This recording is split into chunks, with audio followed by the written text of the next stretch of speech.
Let's get to Roman numeral 4, the last phase of the New Deal here. The economy did actually have some signs of recovery by 1933, 1937.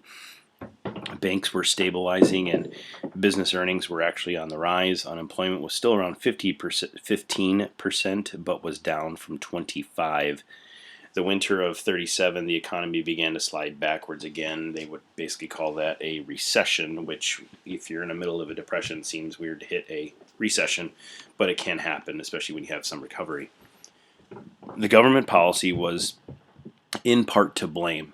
The new Social Security tax had reduced consumer spending, and FDR had already cut government spending on relief projects. That FDR had hoped that this would reduce the national debt, which was growing at an amazing rate. And something else was created right around this time, and it was something called Keynesian economics by a guy named John Maynard Keynes, who was a British economist. And he had taught that that deficit spending was helpful in difficult times because the government needed to spend well above its tax revenues in order to initiate growth. The idea would be to prime the pump. If you have like a well, if you guys know what a well is, you use that and you prime the pump and it gets everything moving. And the thought was that if you did that, if the government primed the pump, that it would get money going into the economy, kind of like what the government's trying to do right now. They're going to give this stimulus package all these Americans money to hopefully, pay their bills and to spend their money on certain things, take care of their families and that type of thing. FDR's advisors took this approach in 1938 and helped recover some. Letter B, New Deal ending. Since the economy was not booming, FDR tried to mess with the Supreme Court. Many people started to be less willing to blindly follow FDR moving forward. In the late 1930s, Republicans had gained some seats in both houses. With Germany growing at an alarming rate, attention was being diverted to a foreign issue rather than domestic issues. But basically, look at the New Deal's ending by 1937, 1938, roughly right around then. Life during the Great Depression, women. The added pressure to take care of the home by feeding and clothing their families. They did try to get jobs, but there were so many women looking for jobs, they oftentimes were unsuccessful. When they did find jobs, they got paid a lot less than men. Eleanor Roosevelt did help with some women's rights, but it was taking a while. A severe drought in the 30s ruined crops in the Great Plains. We talked about the Dust Bowl. The Dust Bowl region was affected greatly by poor farming habits, bad drought, and high winds. Many of these individuals left this area to move west. They were often called Okies because they left Oklahoma to move to California. John Steinbeck wrote a novel on these individuals, Grapes of Wrath. Pretty good book if you ever want to read something that's somewhat depressing of a story. And though many moved west to find work, they were oftentimes unsuccessful. Letter C, African Americans had a harder time in the Great Depression than most, and mainly because of the discrimination that many still had against them. Lynchings were still happening in the South, where a gang of people would beat up a African American. They would call those lynch mobs, and FDR did little to stop them from doing that. Mainly because he was worried about losing Southern votes. However, he did have something that he created called the Black Cabinet, which more African Americans in Washington than any other time before Franklin Roosevelt. So it kind of seems weird how he would pick and choose what he cared about as far as pushing for what the African Americans needed.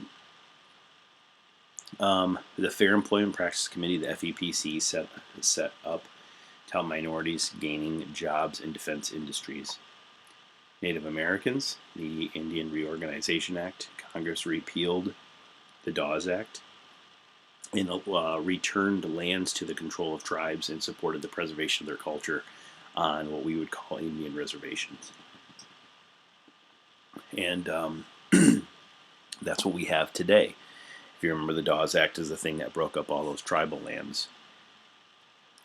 Foreign policy. Hoover focused on being more isolationist because of the cost of being interventionist. Nicaragua, Haiti, it was a little bit expensive. The Stimson Doctrine, Secretary of State Harry Stimson and the U.S. Responded to Japan's violation of the open door policy in Manchuria. They refused to recognize the legitimacy of any regime that had been taken over by force. That's the Stimson Doctrine, and we're going backwards here quite a bit. Obviously, hopefully you're figuring that out. FDR came up, well, I guess I should say, didn't really come up with it, continued the good neighbor policy. The Pan American Conference. FDR pledged to never again intervene in the internal affairs in Latin American countries. At a later conference, he pledged to submit future disputes to arbitration, and that if a European country attempted to commit acts of aggression, it would meet a hemisphere ready to defend itself. Cuba nullified the Platt Amendment and allowed the U.S. to only retain Guantanamo Bay, which becomes a big deal when you get to the 1960s. And even Guantanamo Bay becomes a big deal in the 2000s when we have the age of terrorism. Russia, FDR granted Russia recognition in 1933, hoping that would help U.S. trade in their economy. So now we actually are learning to work with each other. We actually send our business leaders over there to help them with their manufacturing side of things. Reciprocal trade agreements. FDR favored lowering tariffs to increase trade and the economy. Secretary of State Cordell Hull proposed a plan that gave the president the power to reduce tariffs up to 50% for nations that did the same for the U.S. So at this point in time, we're basically saying we'll have high tariffs, but it might not have to be a high tariff against you. It just kind of depends on how you decide if you want to have a high tariff against us. We could have reciprocal trade agreements that gives us the power for us to reduce it if you want to reduce stuff for us. And what's going to lead to events abroad is economic hardship starts giving rise to dictators in Europe. Specifically, Italy. Mussolini led the fascist party. Fascists believed that the people should glorify their nation and their race through an aggressive show of force. Particularly, the Italians were wanting to almost reunite the Roman Empire was going to be one of the things that they're going to try to do. In Germany, the Nazi Party led by Hitler, he's going to come to power. He and others were upset at the economic conditions that were thrown on Germany post-World War I. Hitler took the opportunity to blame the Jews for the depression going on in Germany, and he's going to come in to control the German legislature in early 1933. He's going to become chancellor in 1936, and he's basically never going to relinquish power moving forward. Japan, as their economy worsened, the emperor felt that the best way to get raw materials was to invade neighboring countries. And so country after country starting to divide themselves up and are starting to cause problems. They're starting to rise to dictators, and dictators eventually lead to people wanting to show off their newfound power, and that's one of the issues that they're going to be facing. As far as isolationism, with Europe and Asia being overtaken, the U.S. increased their determination to stay more isolationist. The U.S. Congress created a committee to look back at World War I. This committee, led by Gerald Nye, said that the main reason for the U.S. participation in the war was to serve the greed of bankers and arms manufacturers. I would highlight this. This is a big deal. They're basically accusing us of going into World War I to make money.